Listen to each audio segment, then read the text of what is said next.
What's good, Salvi fam? Here we are back with another episode of the Corner Blue. Yes, it's been a minute. Yes, we had to dust off the mics. Yes, it's almost springtime, so we came out of hibernation, but here we are again with Hugo Alvarado, and I'm Andres Rico. And this time we wanted to do something a little bit different. We wanted to invite someone into the pod that wasn't necessarily affiliated directly with the national team, not a player, not someone from the coaching staff, but have someone that could share their fan perspective, their experience being Salvadoran and being a fan of La Selecta and what it means to them living outside of the country. So we had none other than Randy Chavez. Many might know him from the Woody Show on Alt 98.7 in LA. The show is also syndicated, so you can hear it throughout the country. And he currently is producing podcasts for the NFL. And he's of Salvadoran descent, and we decided to have him on. But before we get to that, Hugo, how are you doing? I know it's late. I know you're tired, but how has the last couple of months in the aftermath of qualifying the World Cup been for you? It's been good. I mean, look, I'm really looking forward to what's coming up. The Nations League game against the United States. Obviously, we recently had the U17 that kept me busy, watching the games with my son, and he's 8 and he's 7.5 actually.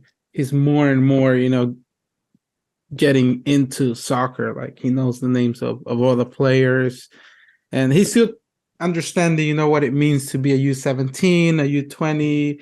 How come Enrico is not there, and why isn't Zabaleta there, and trying to explain to him the age differences. But it's been very, very cool to experience, and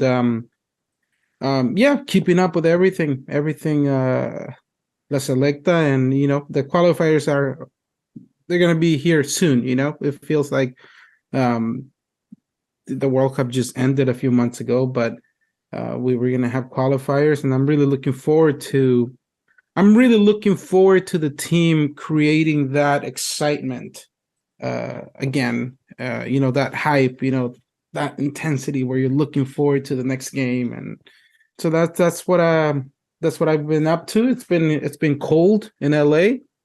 It's cold Very up here cold. too. No, I think there's a blizzard warning, which is like unusual for California. but it's all good. Happy to be back. We always say, yeah, we're gonna record more often, but life happens, and it's busy with family, and so I'm glad we made the time today to talk to Randy, and that he was available at a time that works for us. It's almost 10 o'clock here in LA. So I mean, looking forward to it, and I definitely have the intention to continue. Let's see how this goes. I think there's a lot of other Salvadorian people who are not necessarily players or coaching staff that are doing really great things for sports, either as journalists or doing something else representing El Salvador, and perhaps this is the place where we can connect and talk about things Salvadorian, but eventually we kind of, in one way or another, we kind of bring it together to soccer and La Selecta, and what it means to us. For sure. I mean, I'm not gonna lie. I feel like the last couple of months, I mean, for the longest time, nothing was happening with La Selecta, and then all of a sudden, boom, boom, boom, boom, boom, some rather interesting turn of events have occurred. With Jerson Perez being named to the Chicago Fire's coaching staff, and announcing that he'll have a limited role or a different role within the coaching staff for La Selecta. Coaching staff changes at the youth team levels in terms of the U17s, the U22s, heading into the Central American games that El Salvador is hosting.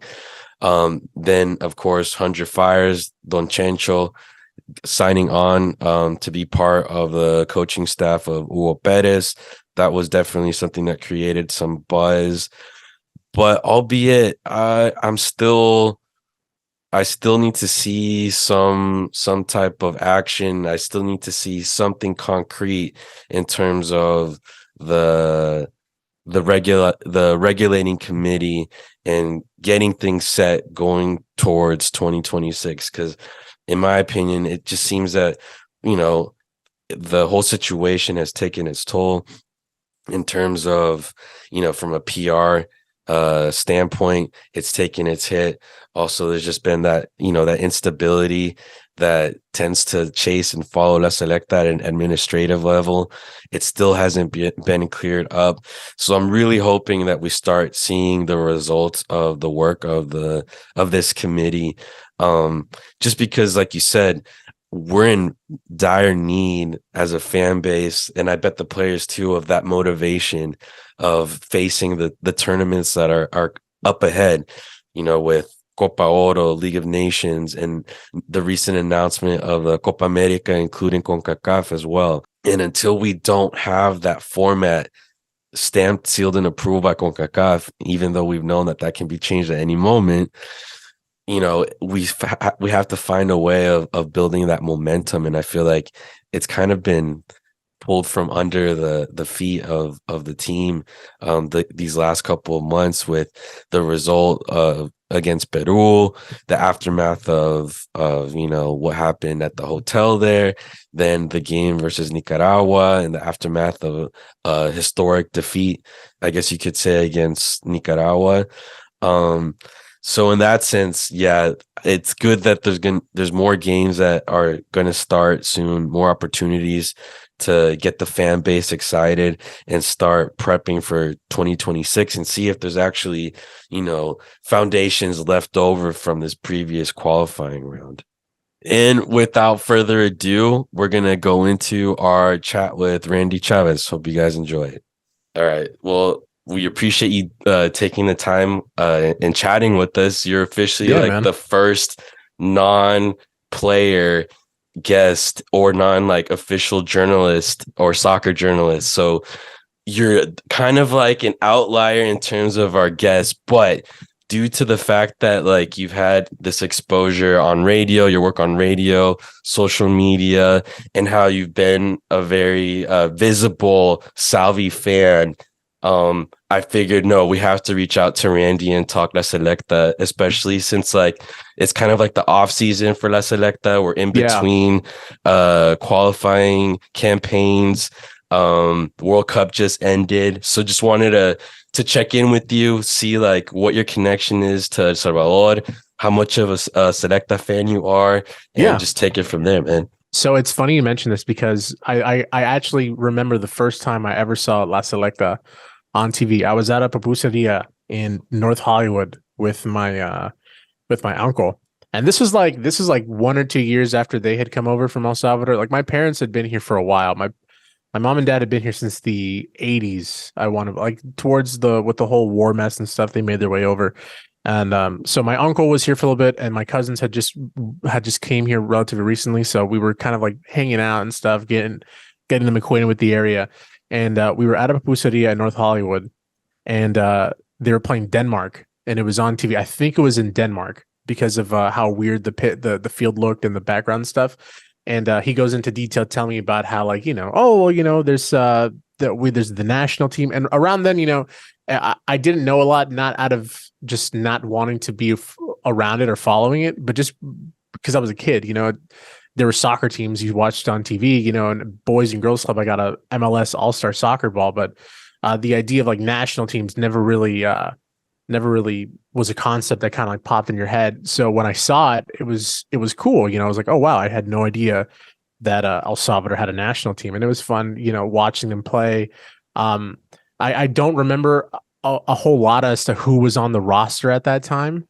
But I do remember having my first experience watching that. For some reason, that's one of like the few core memories I still remember. I vividly remember watching them on TV against Denmark that afternoon. It was cool. I think looking back now, I never really realized like how significant that would be for me, in terms of just kind of like following La Selecta and falling in love with that country and the team, if you will. So that's my first experience ever watching them.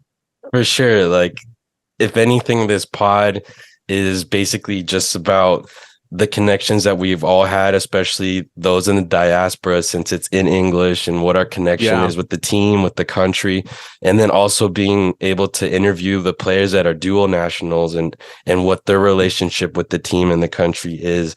And yeah, I remember, if I'm not mistaken, if we're talking about the same match, I think that game was played at El Cusca. Okay. And El Salvador ended up winning, if I'm not mistaken. Do you remember, Hugo? With, I think it was Cheo that scored or something. Well, there's a history. I think there's been about at least two matches against Denmark. So I maybe it was like 06, 07. It might have, that sounds about right, actually. My days are messed up, but I know for a fact it was El Salvador, Denmark. Yeah, there's been a couple games between El Salvador and Denmark. So I don't remember. The first one might have been played in Europe. So it's true. Yeah. Well, that's awesome, man. Yeah, I don't know if you're too familiar with the pod, but we started this thing like about 2 years ago, and we just thought, what would be like a cool way of connecting with Salvi fans throughout the world, considering that, you know, Hugo's worked as a scout for the federation. He's been scouting dual nationals for over 10 years now, and then just trying to like mix all that experience together, the ups and downs, the toxicity almost of being like the forever perennial underdogs. So how along with your uncle, like, what are other moments that you've enjoyed, and what have been some of those painful moments as well following the team? Also, side note, the game was in 2007. I looked up right there. But there's been a handful of moments, you know. Really honestly, I want to use the word like reawakening, if you will, but it's more like trying to reconnect with the roots, you know, because like I had only been to El Salvador once, and that was back in 2004 with my family. And, you know, growing up, I've always had this desire to go back, and I do plan on going back because, you know, family's getting older, you know, lots of aunts and uncles will go retire out there, you know. And so there was a period of time where I really wanted to reinvest myself with my culture. And it kind of happened like all over the place. Like I got involved, like the whole reason why I think I even found you guys was because I got involved with a lot of like El Salvador just stuff in general. You know, like I did rugby for a minute. I started playing with this all Latino team from players out of Australia because there's a big Salvadorian population in Australia, you know. And so all of this kind of like led me back to just trying to embrace everything of the country. And that's led me back to soccer. And so, you know, once I started like watching a little bit, I started getting more invested into it and trying to catch all the games that I could that were on like Fox Sports and stuff. So I have a lot of memories of watching the team, you know, those big games against Mexico, the big matches against some of these qualifying rounds. You know, sometimes I'd watch games not even knowing what was at stake, really, you know, because it's kind of hard to sort of keep track with all these different tournaments or the significance of the games. But just knowing that, like, you know, one of the memories I have is of, I think it was, did they tie or did they tie the United States, and like that eliminated them from something significant? I think it might have been like the Olympics or something. U23. You nailed it. Yeah. So like I remember watching that and like feeling so conflicted because, you know, I do like to root for America when they're playing other countries, but when they play El Salvador, it's like it's different. You know, like I feel anxious. I feel I get like mad. You know, I get excited when I hear news on like Twitter about how they're bringing over a player from Norway or something, or I think the Netherlands. Sorry, the Netherlands. One of those two. Because he's a dual citizen. I'm like, yes, a player who's got like you know, because homegrown players are great, but it's just cool seeing how much the country is sort of made its way around the world, and where it's, you know, you have the Roldan brothers. One who I think that one of them plays for the MLS. You know, you have one, or Roldan, one of the two. Roldan, yeah. You know, yeah, you got one that plays for America. You got one that plays for El Salvador. Or you have that one guy from Indiana. God, why? What's his name? So Eric Zavaleta. Yeah, Selecta, where it's like you see these things and it's like, oh, it's cool. Like the team is getting younger. The team is starting to get players that traditionally they wouldn't get from. And like that to me just makes me feel more passionate and feel like more orgulloso for the whole like, the team and what they're trying to do. So yeah, my memory's a little spotty when it comes to these things. It kind of comes and goes with stuff, but I try my best to watch every game that I can on Fox Sports or wherever it's being shown on, and it's a roller coaster, man. Because if things are getting better, but things aren't always the best, if you will. So, but for something like that though, it's just about rolling with the punches and enjoying it, and taking it all in. I do want to catch them the next time they roll through Los Angeles. I know they did come, I think last year, the year before. Well, they probably did for both years actually, but yeah, man, it's a roller coaster because it's different. It's not like rooting for LAFC or for Barcelona. It's like this is your blood. These are your roots, and so it's enjoyable as much as it is painful. It's enjoyable. So I think that's the most like eloquently and delicately way of describing the torture that comes along with being a Salvadoran fan. Because like you said, like the blows when they hit in terms of the poor results, it's inevitable. It's like you kind of feel like it's a reflection of you, even though it's not like you're the one playing or anything like that. There's that just sense of pride that sometimes can get knocked around a little bit. But yeah, like that's been the cool thing about this pod, is being able to reach out to listeners and people throughout the States, but also abroad. The player you mentioned, Enrico, like Hugo had a huge impact in being able to scout him and link him up with the federation. So I feel like, like the last qualifying campaign, the doors were open in a way that hadn't been to foreign born players. And then it was also cool seeing Hugo Perez get hired. But I'd say like kind of like the momentum that was built off of like the Gold Cup, the first Gold Cup that Hugo Perez coached, and then the qualifying campaign has kind of hit like a lull. And right now, we're in between tournaments and whatnot. And, Hugo and I have been talking throughout. We haven't had time to record anything, so I'm glad we're finally dusting off the mic. But it just does seem that we kind of lost like a little bit of momentum in terms of like, the usual shenanigans of like the federation getting in trouble and whatnot. Do you feel upbeat in the sense that, they're finally going to start seeing action? The Gold Cup is right around the corner, and then you can start, thinking about the 2026 World Cup, which is going to be here in the US. Like, do you think that's enough for like the casual fan or for yourself to like get pumped up, or are you skeptical? For me personally, see, like I'm not so far attached, but I'm detached enough from following the team that whenever the team does appear on Twitter or whatever, or Instagram, when I get alerts to when they're having a game, it's enough to sort of like reignite it for me, and try to tune in and watch the game. I particularly get really excited for those rivalry ones though, if you will, like, Mexico, the United States, sometimes like, Guatemala. I have Costa Ricans in my family, Ticos, so it's stuff like that really definitely reignites that flame inside of me to want to watch those games and enjoy them.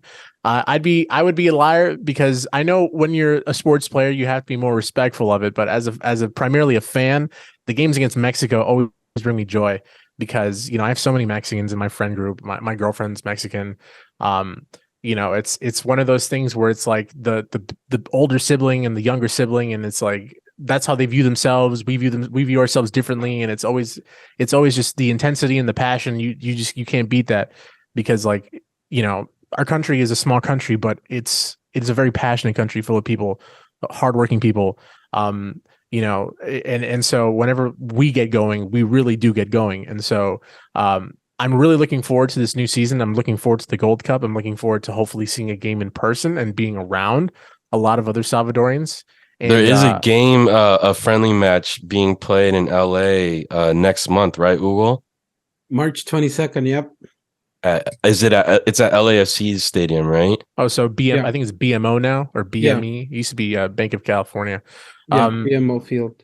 then I'm gonna have to buy myself some tickets because it's something I really want to be around. It's different. Like I said, it's different when you're around your people, and it's really cool. And I've gotten my sister and a lot of my other family members to be the same way too, because you're here for so long in America that you kind of forget these sort of things. And it's not until you venture out and you meet other Salvadorians or you see this stuff on social media that it really reminds you as to you want to reconnect with all that. And so going to a game is certainly something that I do see myself doing. And most certainly I'm going to watch a lot of games when they come on TV because I'm ready for it. So I don't think the passion's ever gone away, It's just always there, just ready to be let out for a game or anything.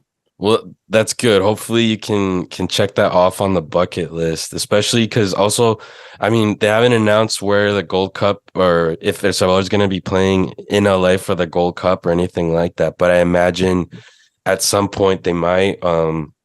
So yeah, you're in the perfect city for it because it seems like they're always playing in LA, and some fans don't agree with it, but it seems like they frequently play either like Guatemala or Honduras. Yeah. So people kind of like talk smack about that, which I totally understand because of like it can get a little repetitive.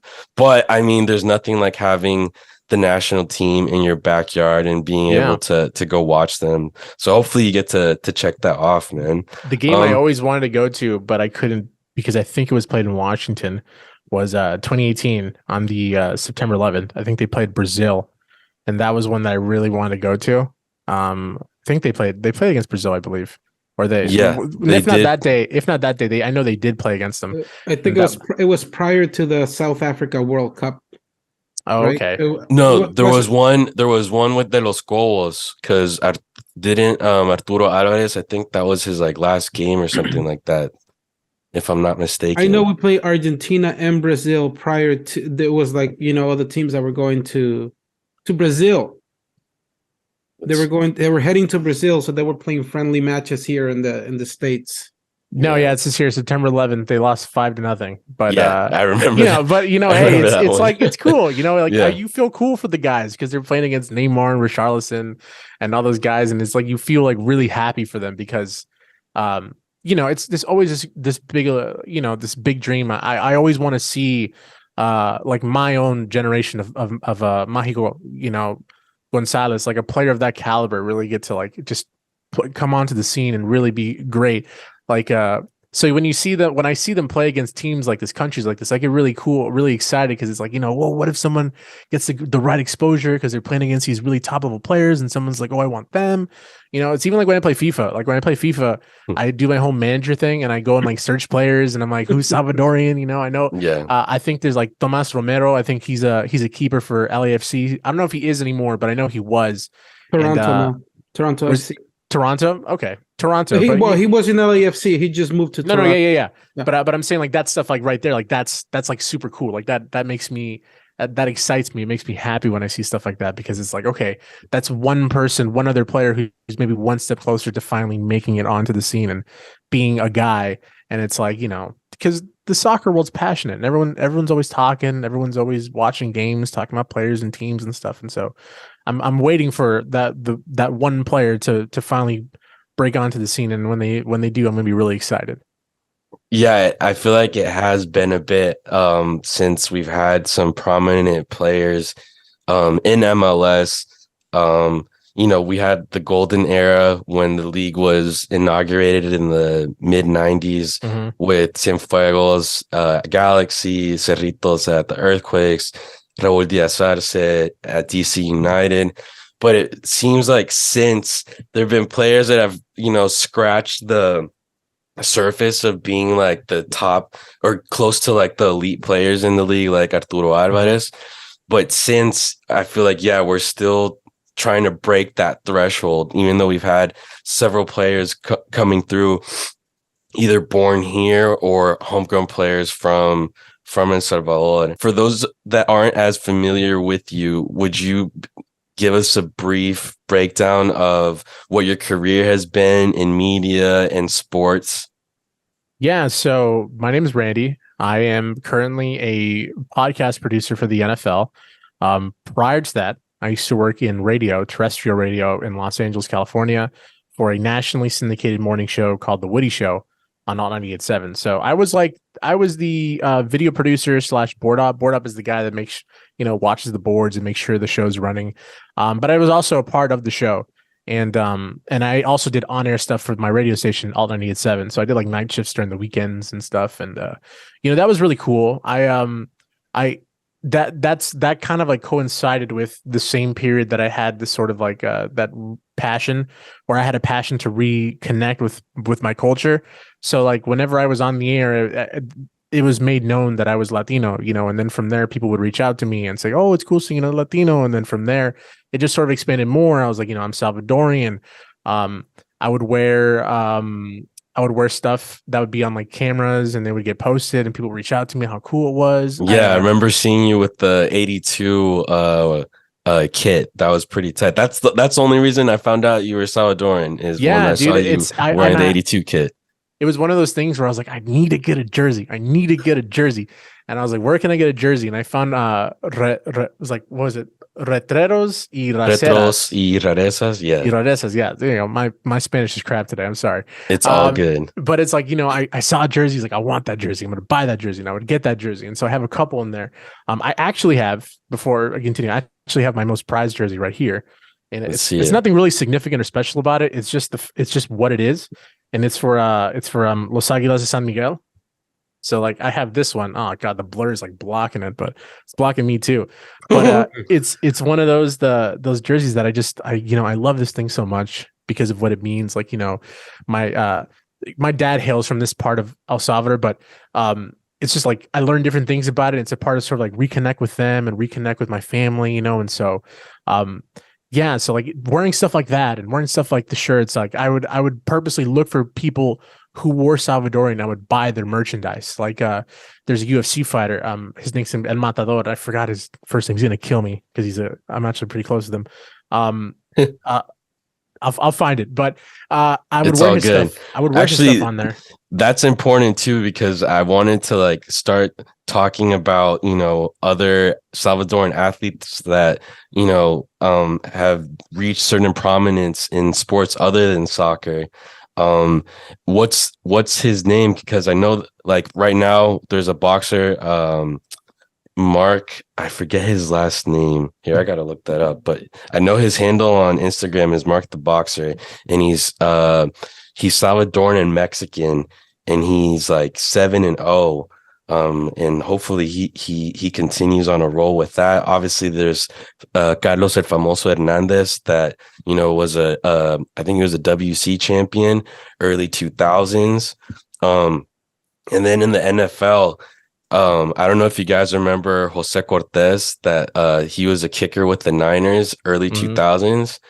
And he's like the only Salvadoran player that I remember making it in the NFL. And I was so pumped that he was playing for the Niners because I'm a Niners fan.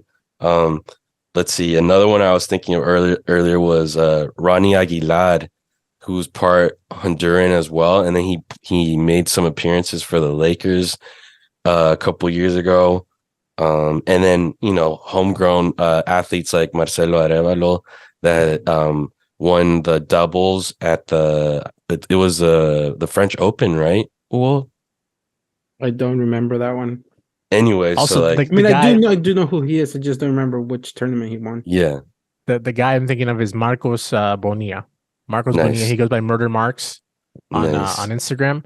Like I found him, and I saw that he walked out for an event with the flag, and I was like, I gotta buy his merch. Like I gotta buy something. I'm always gassing up El Salvador when I talk to people. They're like, oh, what's so good? I'm like, oh, El Salvador's got the greatest surfers in all of Central America. It's the greatest beaches of all of Central America. Don't listen to anybody else. I tell them all the sorts of things. So I always love. I love hyping up El Salvador. To a lot of people because of the perception that they have of our country, and it's like regardless of how you feel about who's in charge of the country or how things are changing and stuff, I feel like it's always had its beauty, particularly with a lot of the older generations that sort of resided there. They went through a really tough time and they made the most of it. They made, they built lives for themselves, their families. And now, you have these younger generations that are more connected to the internet, that are more connected to technology, that have ventured out of the country and back to the country.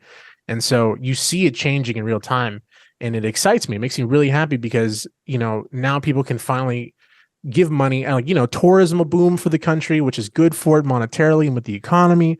But then also there's a lot of beauty in that country. The beaches are fantastic. The people are great. The food is awesome, and we're like I said, we're a small country, but we're very passionate. And so this to me, it makes me excited because I love trying to hype up the country and talk it up. So I'm really excited you guys invited me on this podcast because I love the opportunity to talk about El Salvador and just how I want only good things for it, and more than so, I want good things for La Selecta too. I want them to win more games. I want to make it to a World Cup. That'd be great to see. Yeah, that's definitely what we're all hoping for. I mean, we'll see. It seems like the odds for us moving into the next qualifying campaign seem a little more in our favor, considering that the team pool has increased. The big dogs in the area, the US, Mexico, and Canada are automatically in. So we have to fend for the next 3.5 spots without as intense of rivals as we're used to.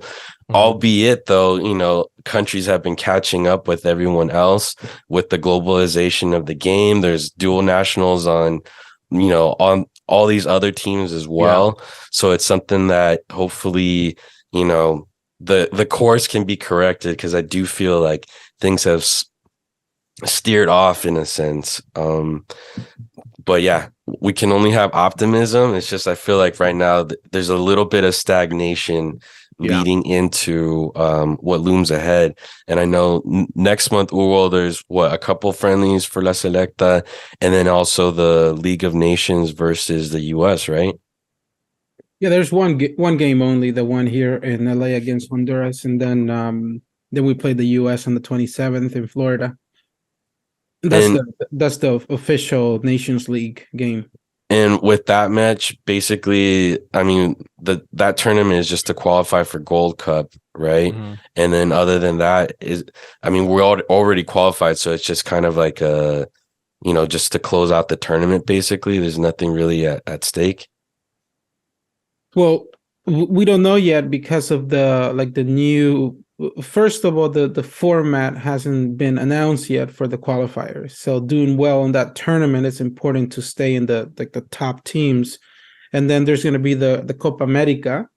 That's right. Where there's going to be CONCACAF teams invited, and you want to do well because that's where the teams are going to qualify from. So since we don't know the format yet, I think it's important to.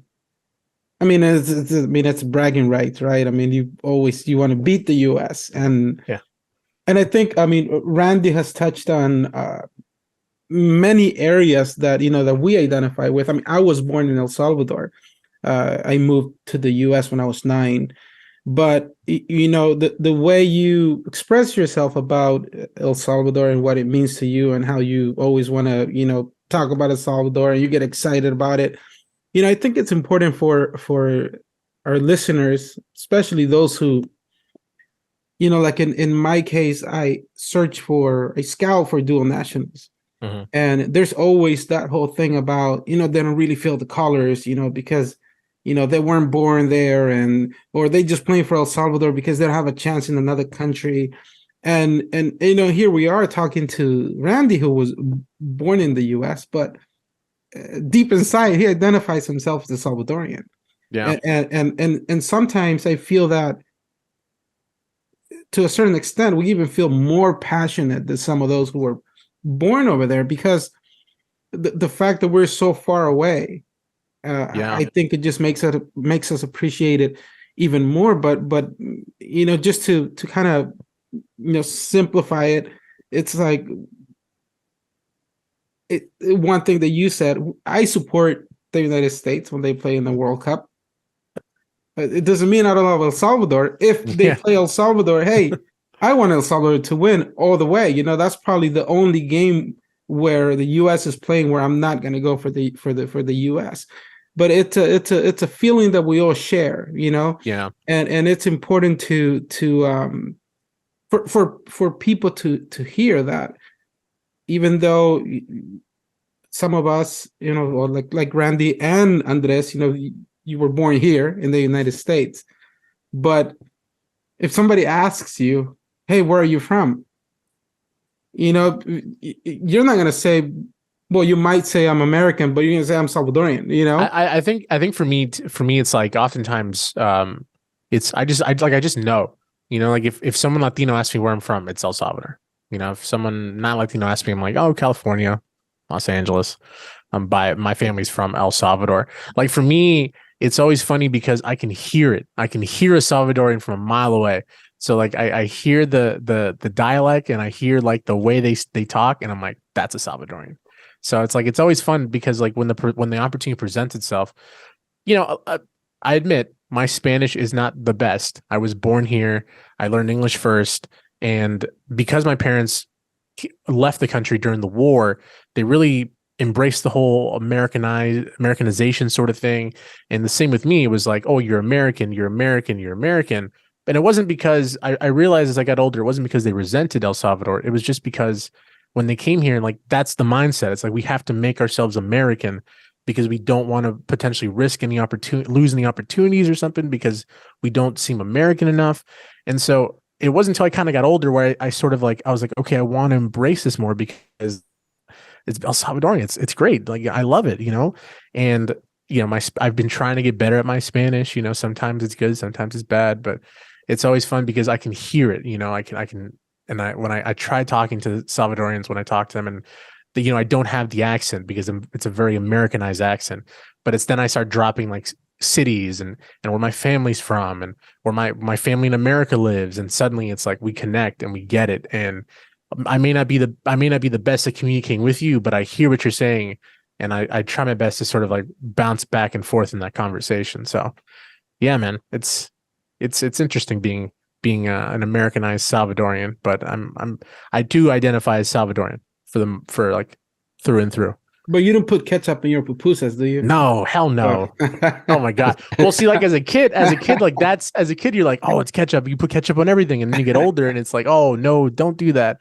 And you know, I have these conversations with my girlfriend all the time. I'm like, oh, they're pupusas. And she's like, oh no, they're gorditas or whatever they call them where she's from. Like, no, I've heard that pupusas. debate as well. Yeah. Dude, I've had such embarrassing moments with my girlfriend where like she'd be like, okay, what cheese they put in pupusas? And I'm like, I don't know. Like this is a while ago. Like what cheese they put in pupusas? I'm like, I don't know, some special kind of cheese. And she's like, I think it's mozzarella. I'm like, no, it's not. And she calls my dad, and my dad's like, oh, your tia puts mozzarella in them. I was like, damn, I got outsmarted. But you know, I'm very, very proud of where my family hails from, you know, and I try to emulate that in everyday stuff. Like, you know, I'm proactive in groups. Like at the NFL, we have something called La Liga, and La Liga is for all Latino workers who work within the organization. And there's a handful of Salvadorians, but you know, I saw that and I try to be proactive in that, and I try to be involved in that because I want to show other people who are perhaps Salvadorian that you can achieve these things, and you can work in these big companies, and you can do these things, and you can still be very proud of your heritage, you know, and still be proud of where your family hails from, even if you don't necessarily hail from there. So, you know, yeah, I noticed that throughout your time at the Woody Show with, you know, the segments with your mom, you know, when you'd share anecdotes of your family as well. And I always thought that was awesome how you tap into that, considering that, like, you know, most of the crew there is predominantly white. It was just tight that you brought in, like, you know, something different from the rest of them. Cause, you know, they all bring that Pittsburgh swag, and they're always talking about home. Because I've been listening to the Woody Show since they were here in San Francisco. Yeah, Live 105. When they're at Live 105. So since then, I was listening to them, and then recently, I found out that they had rebooted the show, and that and then I found them on the app to listen to them because they ended up taking them off the air here in the Bay. But yeah, I totally enjoyed you bringing those anecdotes, the segments with your mom. And also, I'd have to say that the Millennial movie review, Like, dude, those were the best. I always Thank look you. forward to those on Thursday. Was it Thursdays that they came Yeah, out it or was Tuesdays? it was Thursdays. I'd be terrified during them too. Like I'd be so scared when I have to do those because I'd be like, I can't mess up. If I mess up, they're gonna torture me. They're gonna bury me. And it's like I would tell myself these stupid things. I'd be like, oh my god, if you mess this up, you're embarrassing every Latino, not just, like, your parents are gonna be embarrassed, your cousins, and endless amounts of pressure for absolutely no reason whatsoever. But yeah, I really enjoyed my time there. It was really fun. Because originally when I was going to school, I was going to school for physical therapy, and then I was like, I don't want to do this. This is not fun. I'll try doing radio, which, looking back, was like the dumbest decision anyone could ever do, because radio is ridiculously difficult to get into, and it's so hard to make a living in there. But luckily for me, the cards fell the way they did. Stars aligned or whatever. And I found a position there, and I was there for a good while. And when I left, it was no easy decision. It wasn't just something like, all right, done, I'm out of here, see ya. It hurt because it was a lot. I was leaving my friends behind, and I was leaving something that I really enjoyed behind. But where I'm at now is different, but it's great in its own way. And I'm really enjoying my time. And it's just from here on, it's just like, if I can one day put myself in a position where I can do more media again and be a personality again, then I would love to, absolutely. But if I can't, and the next best thing is perhaps maybe find myself, getting into a company at a high position somewhere, I don't know where, and just like having that sort of that facet of representation, that to me is more than enough and more than sufficient, because, my mom always tells me how proud she is of all it, and all that stuff. But for me, it's more like I really want to be in a company where if more Latinos come and the Salvadorians come, whoever, it's like, there's a way to relate, and it's not so, not so overwhelming to feel like you're the only Latino in the room. Because to be truthful, like in a lot of the stuff that I did in radio, excluding the show, like there were not a lot of Latinos. Like if you look at radio in general, minus the Mexican regional stuff and minus like a handful of hip hop DJs, when it came to alternative rock or just rock in general, there was like 2 or 3 Latinos in all of Los Angeles. And that, I think that really is also reflected in different parts of the country when there still was a lot of on-air talent. And so I always try to do the representation. I always try to do that. And I I don't think people realize the significance and how like that stuff goes a long way, but it does. You know what I mean? Like podcasts like this goes a long way, because you reach out to people who are perhaps trying to get more connected with where they're from, or the where they came from, and it helps them. It's like a catalyst, if you will. So this stuff does go a long way. Thanks, man. No, and we appreciate the work that you've been doing. And now at the NFL with the podcast, what does that look like? How can people check out your stuff and tune in, basically? So I oversee a lot of NFL fantasy, so that stuff. But I'm also the producer, or one of the producers, for the NFL's first Latino podcast. It's called El Huddle. So it has MJ Acosta Ruiz and Will Selva. Will is Nicaraguan, MJ is Dominican. And so it's really cool because I get to work on that, and I get to sort of like drop in my own little anecdotes and sort of like come up with my own ideas, and just being able to have that, again, representation, especially within the NFL, is super cool. Yeah. And we're doing it with iHeartRadio. So you can look up El Huddle on Spotify, Apple Podcasts, wherever you listen to podcasts, and you should find us there. Cool, man. Sorry. We'll definitely have to check it out, because I feel like Latinos obviously consume NFL. Latinos obviously are a huge component of the fan base. You even see it getting poked fun at on like Instagram pages like Foo's Gone Wild, in terms of like the Dallas fan starter kit, the Niners fan starter kit, stuff like that.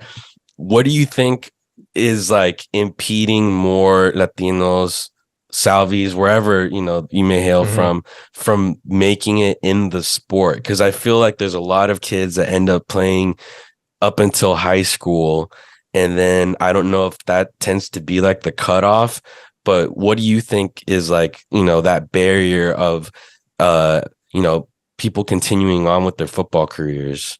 I think from sort of I guess the word would be analytical standpoint, like to be more blunt, if you will. if a lot of Salvadorians or a lot of Latinos, you often find we're undersized. Like we're not 6'5", 6'4" often. And so a lot of times we sort of gravitate towards these positions that are more catered towards the bigger people, because it's the big positions, the linebackers, the wide receivers, the quarterbacks, the running backs. But, there's a whole lot of, or the D lineman, there's a whole lot of other spectrum of of positions that, undersized people can still play. Or I use the word undersized loosely, but, like corners, secondary players, kickers, obviously, punters, it's no, like every position has its own practically academy, if you will. So if you want to be a kicker, you can go to a kicking academy, you can go to kicking camps, you can go to kicking schools, and you can become the best kicker you can be. And so I think sometimes we sort of gravitate away from football because we don't realize that we could potentially be a better fit in a different position. Because and then more so, I think there's a lot of smart people who who play football and just know football. You can do coaching. You can be a coaching assistant. You can be a defensive assistant, offensive assistant. You can find yourself on the staff, and if you think about it, the coaching staff oftentimes has more control than the players do. The players are doing all their decisions based off of what the coaches are telling them. So, and then also I think the stigma around football, a lot of times kind of like deters people from wanting to play it. Our parents hear stuff, or our aunt hears something, and she tells your mom that, so and so shouldn't be playing football. It's dangerous. He's gonna get hurt and all this stuff, because the content, the stuff that my parents would watch on the news was always so ridiculous and so crazy. It was like my little league career got cut because my grandpa told my mom that if I took a wild pitch off the hip, I could get cancer. So there goes my baseball career. I could have made it.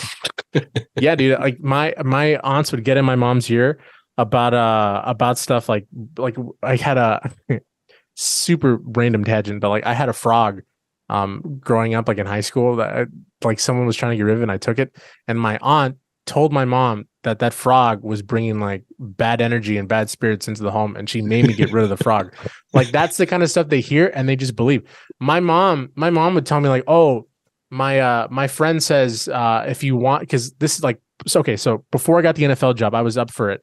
My mom was like, oh, my friend, your tia from like Usulutan or something, she's like, oh, she says you need to bathe yourself in like cinnamon water or something, and it's gonna like get like, it's good luck. And I'm like, where are you hearing this stuff from? Like stop listening to all of our aunts giving you this nonsense. It wasn't Ruda. Yeah, might have been, or something, dude.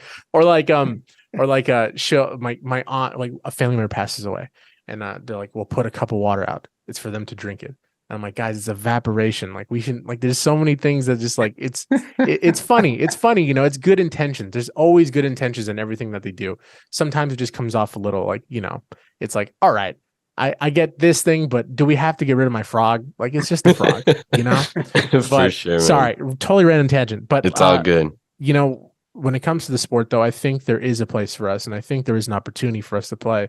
And the players are our players are getting bigger, though. Salvadoran players are there are still big guys out there, but there's a trepidation, there's a fear to maybe get into it.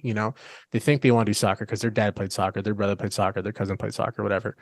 But I think if we really gave it some time and really tried to, we could really accomplish a lot of good things in these leagues. And there's more and more Latinos finding themselves into football. Mm-hmm. One of the top 10 players this year is projected to be a Latino. He's Colombian. Christian Gonzalez from the University of Oregon. He's a corner, and he's projected to be a top 10 pick. And that's stuff that even if he doesn't hail from El Salvador, Central America, it's still exciting because that means more and more Latinos are making their way into the league. I still remember tons of guys who played. I remember my favorite player growing up was Luis Castillo from the Chargers.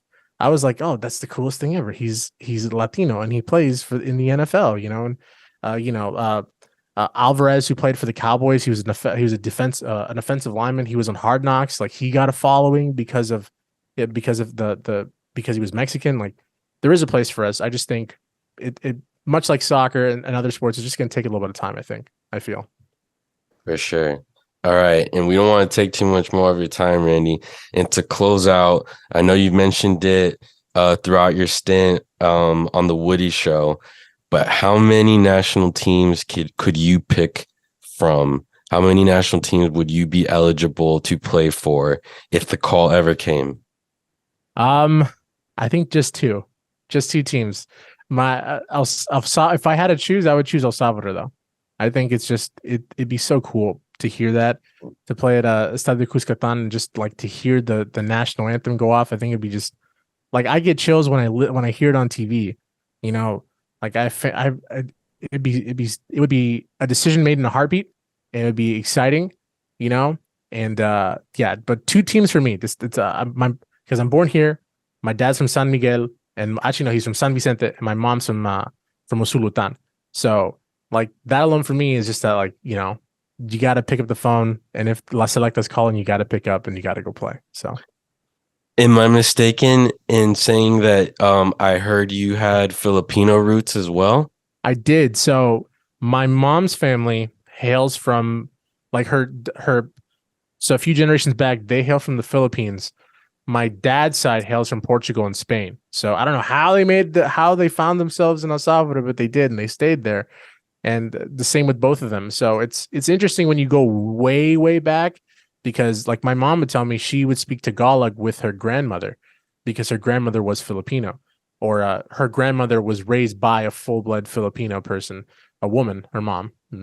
And she just, like, because she knew it, she would talk it to my mom. My mom understands some Tagalog, and it's kind of gone away, like her, as far as speaking goes, over time, because it's been so long, you know. But it's I'm aware of it, and she's told me, and you know, I sometimes get mistaken for Filipino, or I get mistaken for Pacific Islander, or because of my complexion or just how I look, and my but it's once I start talking, I tell them about where my family's from, or once they hear my mom, they're like, oh no, you're Salvadorian. I'm like, yeah, Salvadorian.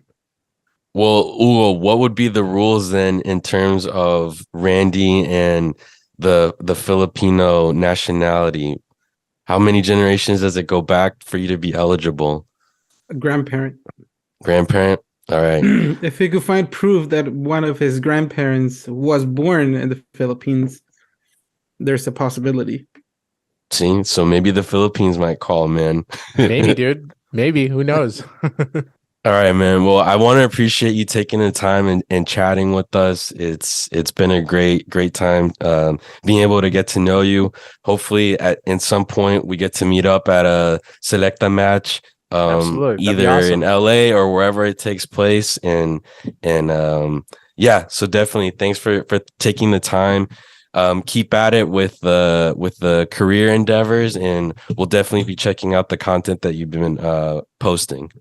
Thank you so much, guys. Thanks for having me on. I can't wait to listen to more episodes. Thanks, man. Thank you. Thank you.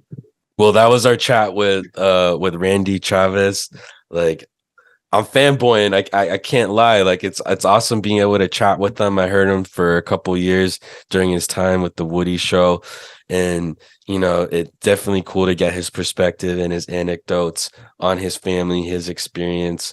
Had you had the chance to hear him on air before, or was this your first time? No, this was my first time, and it's a really cool person to talk to, and yeah, I'm really glad we did it, and we talked to him, and you know, we get to hear directly from, you know, American-born Salvadorians, that, you know, something I always said when in relation to players. At the end of the day, we're all Salvadorians, and sometimes it's hard to explain it to people how it feels and what it feels like to for those who perhaps they only been to El Salvador once, you know, when they were little, you know, but at the end of the day, you still feel very proud about, you know, the country and whatever that means to you. You know, the colors, the flag, the anthem, the beaches, the pupusas, I don't know, whatever, but there's always something, you know, that we feel very proud about. And in no matter what we do, you know, it's like it's always present. It's always part of our identity. You know, he works in radio, and everywhere he goes, you know, he wants to talk about El Salvador and put the name of El Salvador out there, and he feels very proud about it. And it's, I mean, you and I can identify with that. So it's very cool to be able to it was really very cool to be able to talk to him and get to know him. And I'll definitely listen to his podcast and the content that he creates. Yeah, definitely. It's nice to see him pivot into working with the NFL and bring his perspective of the sport into play there. And I feel like it's very genuine with Randy. The way that he brings it up is very organic. It's nothing forced, and I appreciate his candor and the way that he opens up about his family and his experiences. So again, thanks to Randy for hopping on the pod with us. And I think with that, we're going to close out, ladies and gentlemen. It's pretty late. Google needs to make sure he disconnects all the water hoses at his house so that they don't freeze over. He has to make sure he's got that snow shovel from Home Depot so he can get his car out of the driveway tomorrow morning. But if you're in SoCal, definitely stay warm. I know it's cold up here in NorCal, but no snow warning. So we're all good here. We'll definitely be recording sometime soon. We're in the works of getting a very special guest. Once we get that confirmed, we'll get back on the mic. Hopefully we'll have to dust them off and record another pod for y'all. And in the meantime, don't forget to like, subscribe, leave comments, rate us on Apple Podcasts, Spotify. Check us out on our Instagram, on Twitter, and get those jerseys ready, ladies and gentlemen, because some games are coming up, and there's nothing more special for those of us that live in the U.S. than a U.S. El Salvador, even though the results never or hardly ever go our way. But here's to hoping, and let's see if we can get the road to 2026 on the right foot, which is something we so desperately need. Ooh, any closing comments before we head on out? No, just staying warm and scouting. I'm really looking forward to. Some of you might have seen that we actually have a player in Ireland in the second division. He made his debut last weekend. As far as I know, is the first player who plays in a professional league in Ireland. I know we had a Herman Giamatti or something like that who was training over there with a team. But it was kind of like an exchange, part of his studies with a university here in the States.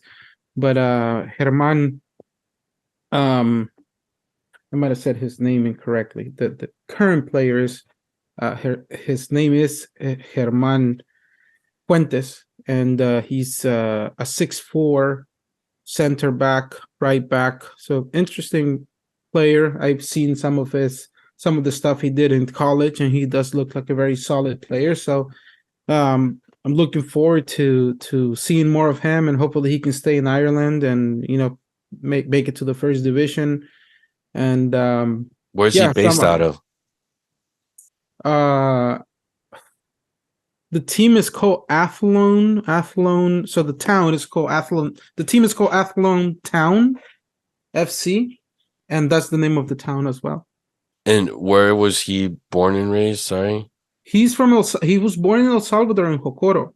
Okay. So he's born in El Salvador. I think he went to University of Massachusetts and played soccer for the University of Massachusetts, and then he went to Ireland. That's as far as I know right now. I haven't talked to him yet. I am making contacts and trying to reach him and get a hold of him. Perhaps we'll have him in the podcast. Sounds like a plan. And before we wrap, I just want to say that I dedicate this episode to my grandpa, who passed away last week. He's the reason I love soccer. He's the reason I love journalism, history. I'm getting emotional right now. But anyway, I dedicate it to him. So thanks, guys. We'll see you next time.